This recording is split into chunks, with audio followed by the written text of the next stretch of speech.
Hi, everybody. Again, this is Eric Hernandez, part of the Rabblecast, sitting here with Vince Russo. Mr. Russo, you were here last night before Legends of the Ring conventions opened up. You were doing the You Shoot video, I believe? Yes. And how'd that all go?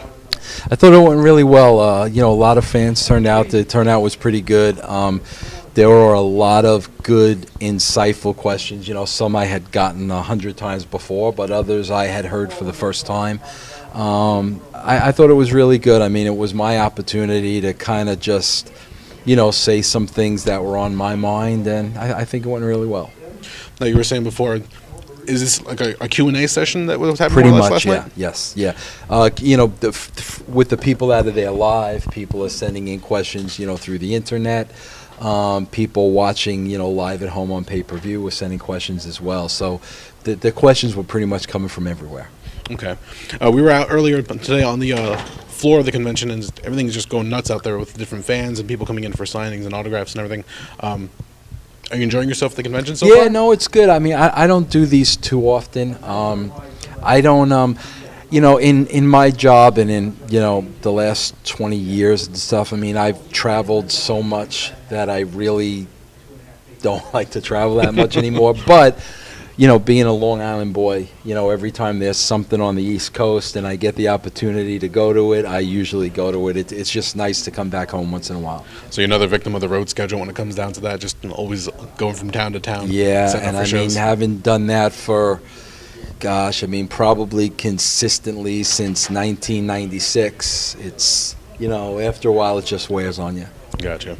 Yeah, you recently worked for TNA. Mm-hmm. You're away from TNA currently. Mm-hmm. What are you up to these days? It's funny. One of the things when I left TNA was I was relieved and excited that I was no longer going to have to write anymore. Because, I'd been writing a weekly television show for like so many years.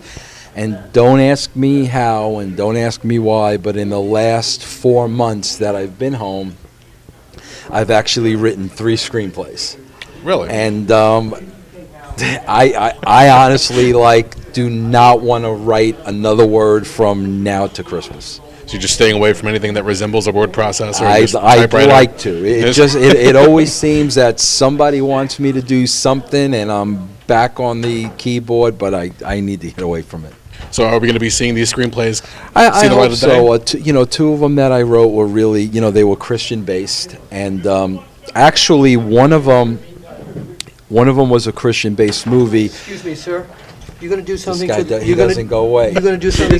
This is a big boy mic. You're going to do big something. Boy mic. You're going to write something for the Jews or only for the Christians? Just for the Christians. Because every time, I've talked to the WWE because Christian is champion. I Yes. want to know what they're going to do for the Jews. No, I'm not doing anything for the Jews. Okay, Just thank This is a big boy mic, by the way. Okay, thank you very much. So actually, one of the Christian screenplays I wrote is based on the life of Ron and Don Harris.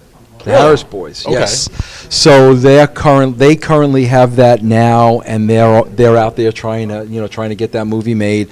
And recently, about last week, I finished writing a screenplay with my son Will, who's 25 years old now, and it is about a dysfunctional wrestling company that happens to be headed by a woman. And I think it's hysterical. It's The Office meets every Christopher Guest movie you've ever seen meets wrestling, and I love it. I enjoyed writing it with my son, and I'm hoping that I can make something happen with it.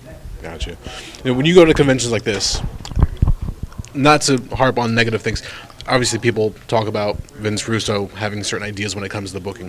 If people come up to you with a certain amount of negativity, how do you deal with that, just out of curiosity? That's the funny thing. They never do. Nobody ever comes up to me face-to-face, one-on-one with negativity. It doesn't happen. All the negativity is, just the person sitting at home behind the keyboard. When I'm out like this, it's always, thank you, for the memories and your contributions and for this angle and for that angle. I've never really been faced with a hater, face to face and in person. So long as there's a certain level of anonymity, it just remains at that. Exactly. Yeah. That makes it easier to go around then, I guess. Yeah. Exactly. Exactly. Well, Mr. Russo, I appreciate you sitting down with us and having this moment. Thank you very much. Thanks. Enjoy your stay. Okay.